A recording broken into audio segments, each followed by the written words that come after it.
We're back. This time we're taking a look at the Q-Continuum Month 2 Deja Q OP prize. This time it's the IKS Korinar, and we'll get right in and take a look. And we have our Burrell class dial, same as the previous Burrell. Nothing too spectacular. And there's our Burrell class. You can see your basic maneuvers there. Got that nice 3 come out, even though it's a red maneuver. Pretty average for a Klingon ship. There's our I.K.S. Korinar. Picture here shows it with the wings up, kind of like Chang's Bird-of-Prey model is. Wish we got another one like that. I don't like that they keep reusing the same model.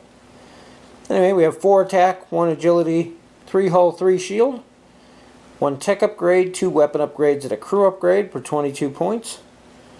We have evasive, target lock, cloak, and sensor echo. And the ability is, while you're cloaked, if you initiate an attack at range 1 with your primary weapon, you gain +1 attack die for that attack. Now we have our generic Klingon Burrell class ship. You're losing 1 shield, and you're losing 1 weapon upgrade for 20 points. For captains, we have Kern. Captain skill of 4 for 3 points. You do not pay a faction penalty when assigning Kern to any ship. Very nice.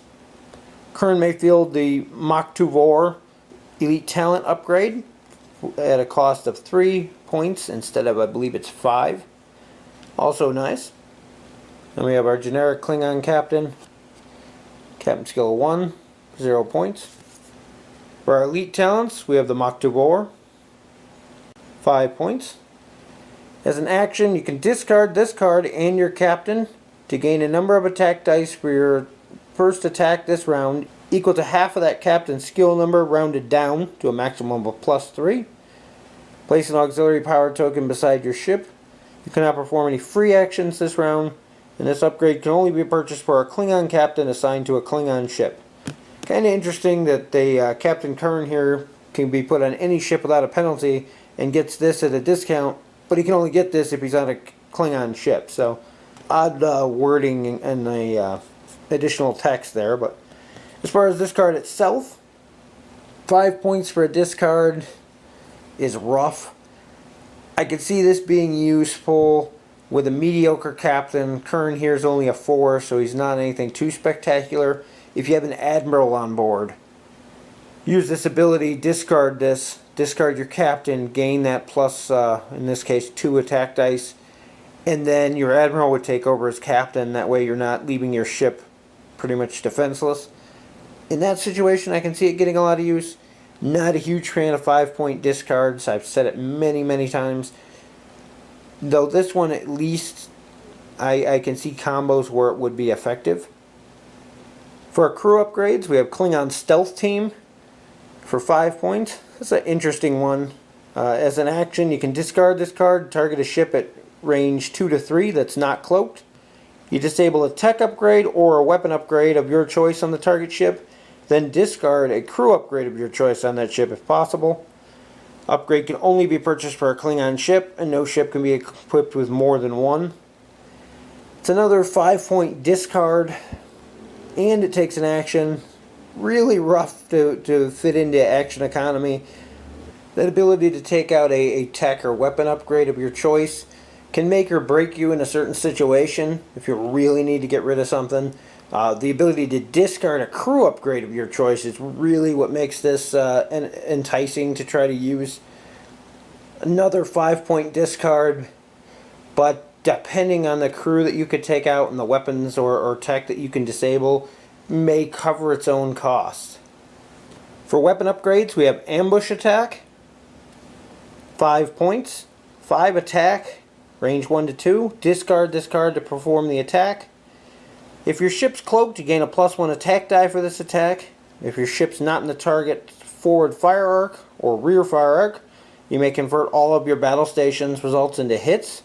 No ship can be equipped with more than 1 ambush attack upgrade. This one definitely has its uses. Attacking out of cloak is pretty much a given, so you're looking at a 6 die attack. that if you're outside their fire arc, all your battle stations are getting turned into hits for free. So you don't have to worry about needing a battle station action to pull that off. You combine this with a target lock so you can get yourself a reroll in there, and suddenly you're really hammering in a lot of dice. The fact that it's a one-use discard kind of hurts it. I really wish it was a disable, but it is what it is. A 6-die attack that technically doesn't require a target lock, so it's basically a one-shot better version of a torpedo in my opinion. You also combine this with different name ships like the Korinar, for example. If you're at range 1 when you're firing it, you're getting a +1 for that. If you're cloaked, you're getting a +1 for that. So then you're looking at 7 dice. There's other ships, if you're attacking while cloaked. Can't remember which ship it was, but there's a Klingon ship, if you're attacking while cloaked, gives you another +1. So there's lots of ways to modify this to make it really hit home, and I think that's where this one shines. For a tech upgrade, we have cloaked mines for 3 points, because the Klingons never share any technology with the Romulans. Just ask their cloaking devices or the Romulan D7s. During the planning phase, you may discard this card to place a minefield token within range 1 of your ship in any direction, but not within range 3 of an enemy ship. If an enemy ship passes within range 1 of the token, roll 3 attack dice, -1 if the targeted ship immediately does a scan action. On a hit or crit, damages the ship as normal. They do not get to roll any defense dice. Basically, it's word for word the same as the Romulan cloaked mines, just a Klingon version. Really cool card all around. I absolutely love the Romulan one. The same detrimental effect here that they did with the Romulan one, however, is it's not unique, meaning you can stockpile a bunch of these, especially on ships with multiple tech upgrade slots.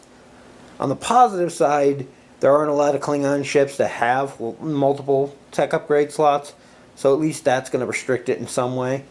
Definitely a amazing card, though, all around. One thing of note, the cloaked mine template that comes with the expansion is not the same as the standard cloaked mine template. It's actually quite a bit smaller and different shaped. So something to keep an eye on if you're playing competitive play. If somebody's using the Klingon cloaked mines, the template is a different shape than the standard mines. So gotta watch out. People may be using these. They might not even know they may be using the standard mine template, and there is quite a bit of difference in them. This one I like the shape of a lot better. It makes it much easier to measure out that range 1, where this one has this weird little thing on the end here that kind of sticks out that always bothered me. But definitely something to keep in mind. For the rest of the expansion, we have 3 shield tokens, have our cloak and evasive maneuver token. We have our 3 reminder tokens for use with Maktabar. We have our auxiliary and critical token, a disable token. We have our minefield token for the cloaked mines. Target lock R2 this time. Being that this was a prize ship, there is no mission included with this one. For the ship, we have our standard Bird-of-Prey model. Still annoys me, and I think I say this in every video, that they use the same model for the Burrell as well as the Cabort class. Even though they have 2 different models of the ship, it would be nice to see them use those accordingly. And I mentioned before in a different video, I see a lot of people who cut these at the seam here, and then you can adjust them at different angles to make your ships stand out and look a little different. As with all the other ships, it's got quite a bit of detail in these little panelings on the wings and things here around the engines. Just needs a wash or something to bring it out, really make them shine and stand out. There's the base of the Korinar, 90-degree front arc, 90-degree rear arc. Always nice to see agile ships with a rear arc. And there we have our generic Burrell class. Overall, another good expansion for the Klingons. Some very interesting things in here. Kind of went over the uses for Maktabor. The Klingon stealth team has its uses. Cloaked Minefield definitely is the shining star of this pack. Ambush is kind of nice. The name version of the ship, of course, is nice. pretty much everything all around. If you're a Klingon player, this is a great pack. You're definitely going to want to get your hands on one of these. You can never go wrong with your standard Bird-of-Preys as well. Really looking forward to at some point getting enough of these where I can run 4 of these in a fleet together, maybe even 5 with just captains on board and nothing else. I see 4 with a handful of upgrades with a better end captains probably being more useful than 5 stripped down, but either way it's an interesting ship. 4 attack is nothing to ignore, even if it is on a more fragile ship. The cloak kind of makes up for that, especially in the hands of a skilled pilot who can make use of their sensor echoes to really get the ships into position and fire on a point where they can't be shot back at. I'd like to give a shout out to an awesome guy named Twos from Ice House Games in Delaware.